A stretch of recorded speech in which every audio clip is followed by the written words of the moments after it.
ಸಾಕಾಯ್ತಪ್ಪ ಈ busy city life, ಎಲ್ಲಾನ ಹೋಗೋಣ ಬನ್ನಿ ಅಂತ ನಾವು ಹೋಗಿದ್ದೆ ನೇತ್ರಾವತಿ ಪೀಕ್. ನಮ್ಮ ಜರ್ನಿ ಹೇಗಿತ್ತು, ಹೇಗೆಲ್ಲ ಪ್ಲ್ಯಾನ್ ಮಾಡಬೇಕು ಅನ್ನೋ ಕಂಪ್ಲೀಟ್ ಡೀಟೇಲ್ಸ್ ಈ ವಿಡಿಯೋಲಿ ತೋರಿಸ್ಕೊಡ್ತೀನಿ, ಕೊನೆ ತನಕ ನೋಡಿ.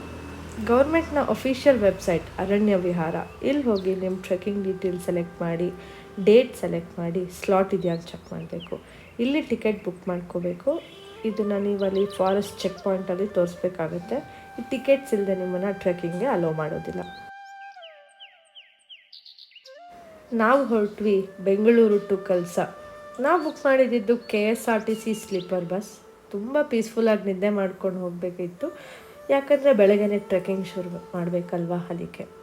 ನಮ್ಮ ಜರ್ನಿ ಶುರುವಾಗಿದೆ. ನಾಳೆ ಬೆಳಗ್ಗೆ ಕಲ್ಸದಲ್ಲಿ ಸಿಗೋಣ.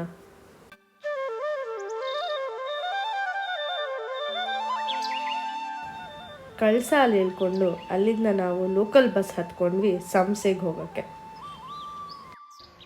ಆ ಜಿಂಗ ಲಕ ಲಕ ಲಕ ಎಲ್ಲ ಏನು ಮಾಡ್ತಿದ್ದೀರಾ? ಬರ್ರ ಬರ್ರ ಬರ್ರ ಬರ್ರ ಬರ್ರ ಬರ್ರ.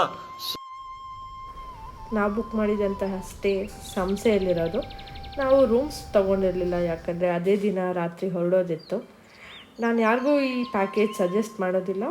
ನಾವು ತೊಗೊಂಡಿದ್ದು ಪ್ಯಾಕೇಜಲ್ಲಿ ಇದ್ದಿದ್ದು fresh up, breakfast, guide, jeep ride ಮತ್ತು ಲಂಚ್ ಬಾಕ್ಸ್. ಒಬ್ಬರಿಗೆ 1000 ರೂಪೀಸ್ ಚಾರ್ಜ್ ಮಾಡಿದರು. ವಾಶ್ರೂಮ್ಸ್ ಏನು ನೀಟಾಗಿರಲಿಲ್ಲ, ಪಬ್ಲಿಕ್ ಟಾಯ್ಲೆಟ್ ಥರ ಇತ್ತು. ಎಲ್ಲರೂ ಫ್ರೆಶ್ ಅಪ್ ಆಗಿ ರೆಡಿಯಾಗಿ ಬ್ರೇಕ್ಫಾಸ್ಟ್ ತಿಂದ್ಕೊಂಡು ನಮ್ಮ ಬಾಕ್ಸಸ್ ಎಲ್ಲ ಪ್ಯಾಕ್ ಮಾಡಿಕೊಂಡು ನಾವು ಶುರು ಮಾಡಿದ್ವಿ ಜೀಪ್ ರೈಡಿಂದ.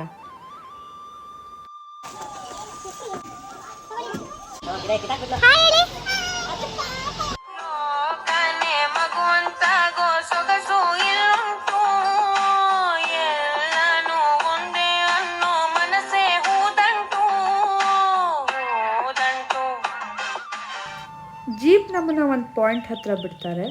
ಅಲ್ಲಿಂದ ನಾವು ಮೇಲೆ ಹತ್ಕೊಂಡು ಹೋದರೆ ಅಲ್ಲಿರೋದು ಫಾರೆಸ್ಟ್ ಚೆಕ್ ಪಾಯಿಂಟ್. ನಮ್ಮ ಡಾಕ್ಯುಮೆಂಟ್ಸ್ ಎಲ್ಲ ಚೆಕ್ ಮಾಡಿ ನಮ್ಮ ಜೊತೆಗೆ ಒಬ್ಬರು ಗೈಡ್ನ ಕಳಿಸ್ಕೊಡ್ತಾರೆ. ಅವ್ರು ನಮ್ಮ ಕಂಪ್ಲೀಟ್ ಜರ್ನಿಯಲ್ಲಿ ನಮ್ಮೊಟ್ಟಿಗೆ ಇರ್ತಾರೆ. ಹೇಗಿದೆ ಜೋಶ್? ಇದೆ, ಇಲ್ಲೊಂದು ಸಮಸ್ಯೆ ಖಂಡಿತ ಇದೆ. ಆರ್ಯ, ಆಲ್ ದ ಬೆಸ್ಟ್.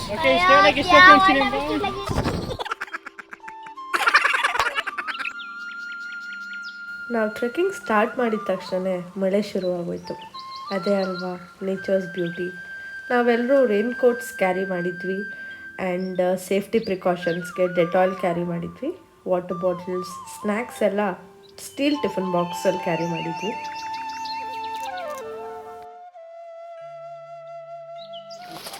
ನೀವು ಎಷ್ಟು ಜನ ಇದ್ದೀರಾ? ನಮಗಿದೆ ಹುಟ್ಟೂರು ಇದೆ ನಮ್ಗೆ ಡೈಲಿ ಹತ್ತಿ ಹಿಡಿದು ಹತ್ತಿಲ್ಲ ಅಭ್ಯಾಸ.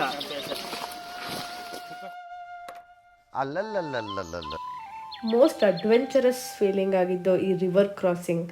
ಆ ಹಗ್ಗ ಇಟ್ಕೊಂಡು ಕ್ರಾಸ್ ಮಾಡುವಾಗ ತುಂಬ ಕ್ರೇಜಿಯಾಗಿತ್ತು. 2-3 ವಾಟರ್ ಫಾಲ್ಸ್ ಸಿಗುತ್ತೆ ಆನ್ ದ ವೇ. ಆ ವಾಟರ್ ಫಾಲ್ಸಲ್ಲಿ ಫ್ರೆಶ್ ವಾಟರ್ ಕುಡಿದು ರಿಫ್ರೆಶ್ ಆದ್ವಿ.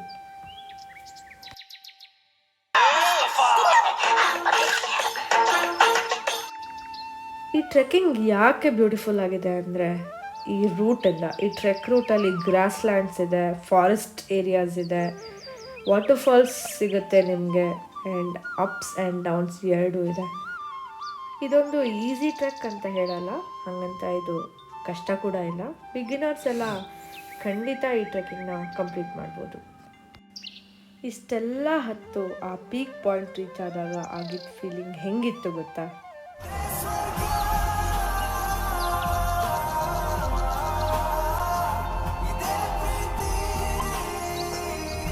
ಅದೇನೋ ಹೇಳ್ತಾರಲ್ಲ ಇಂಗ್ಲೀಷಲ್ಲಿ, ಲಾಸ್ಟ್ ಇನ್ ನೇಚರ್ಸ್ ಬ್ಯೂಟಿ ಅಂತ.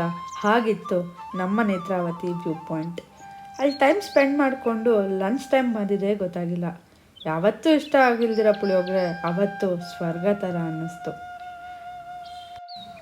ಊಟ ಎಲ್ಲ ಮುಗಿದ್ಮೇಲೆ ಎಲ್ಲರೂ ಫೋಟೋಸ್ ತಗೊಂಡ್ವಿ, ವಿಡಿಯೋಸ್ ತಗೊಂಡ್ವಿ, ತುಂಬ ಮೆಮೊರೀಸ್ ಕ್ರಿಯೇಟ್ ಮಾಡ್ಕೊಂಡ್ವಿ.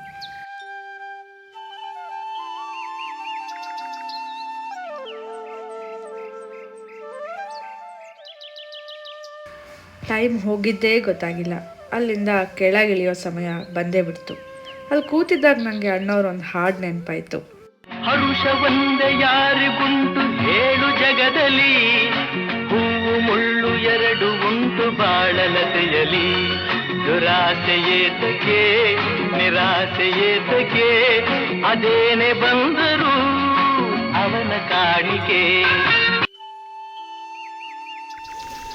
ಪಾಪು ಹೇಗಿತ್ತು?